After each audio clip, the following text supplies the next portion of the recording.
If God is so loving and so powerful, then why do you suffer so much? Why do innocent people get raked over the coals? What's going on? Doesn't God care? Or is he simply too weak to do anything about it? Is God disinterested? First part of the answer is, I do not know. And I can promise you in 1997, when I went out to Madison, Wisconsin, where my younger brother, was a transplant surgeon, transplanting kidneys and livers, I went out there because his 7-year-old daughter had just been crushed in a car accident to death. And if you think that I'm going to go out, meet my brother who's far more intelligent than I'll ever be, and explain to him why God allowed his 7-year-old daughter to be crushed by a pickup truck coming down the road at 55 miles an hour, why the babysitter didn't see the stop sign, ran the stop sign, and that pickup truck slammed to the side of the car, sending my 7-year-old niece to an early grave, I'm not going to do that, because that'd be lying. I do not know why God allowed evil and suffering. But come on, Cliff, you got to think. Oh yeah, we do have to think. You're right. And one of my thoughts on is, the issue is this, which I think is very biblical. God chose to limit his power by creating us with a free will. Which means I can either pull out my wallet and give you money to eat lunch, or I can roll this hand into a fist, send it crashing into your handsome face. I am free to do either.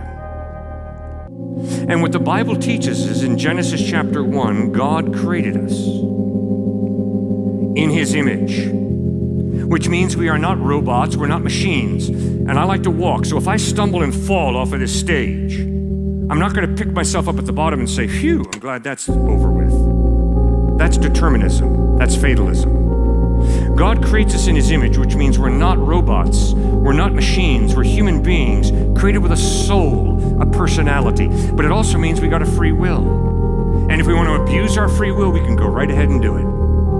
But there will be a day of judgment when God promises to hold us responsible for the free decisions that we have made. And that's why Joshua stands before the people of Israel and says, if serving the Lord seems undesirable to you, then choose for yourselves this day whom you will serve. But as for me and my house, we will serve the Lord. So Genesis 1 says, God created this and God saw that it was good. And God created that and God saw that it was good. And you got to get the point, guys. When an author repeats and repeats and repeats a little phrase, obviously he's trying to get the point across. When God created, he did a good job. And that little phrase, God saw that it was good, is repeated and repeated and repeated in Genesis 1. But in Genesis chapter 3, we read how human beings rebelled against God. They didn't eat an apple. They ate some fruit. But that is symbolic of their rebellion against God. It's symbolic of sin. And why do I sin? I sin because I think I'm smarter than God, and I know it'll make me happier. So I'm going to do it my way instead of God's ways. Not because I'm trying to be evil. I'm not trying to be evil. I'm trying to be happy. My problem is I think I know how to make Cliff happier than God knows. And that's basically what Adam and Eve did. We know what'll make us happier. We will define good and evil. We will assume godhood. And when they made that decision, that's where the train got off the track. That's where the arrow missed the mark and things got ugly fast. Because when God steps back, chaos fills the gap. Now, what's one of the main points of the book of Job? One of the main points of the book of Job in the Old Testament is, life is unfair, God is fair. Don't get the two mixed up. Life is unfair, God is fair. Do not get the two mixed up. So when you suffer, if you clench your fist and wave it at God, that's misplaced anger. Misplaced anger. It's not God who's getting you. Rather, it's you're born into a cursed, unfair, messed up world. Life hurts. And to blame God is a cop-out. The same way if I hold back, slap you in the face, and then turn to you and say, God made me do it. That is a cop-out.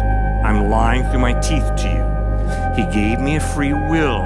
I am responsible for feeding you, or I am responsible for slapping you. God gave me that innate ability. That's part of why I believe we have a soul. Because you see, friends, if there is no God, you don't have a free will. If there is no God, you just are a chemical reaction between your two ears. That's all you are. And determinism wins the day. Fatalism wins the day. What will be, will be. What is. No, the Bible teaches we've been created in the image of God. We have a soul, and that means a rational mind, a free will, the ability to love or to hate or to be indifferent. We choose.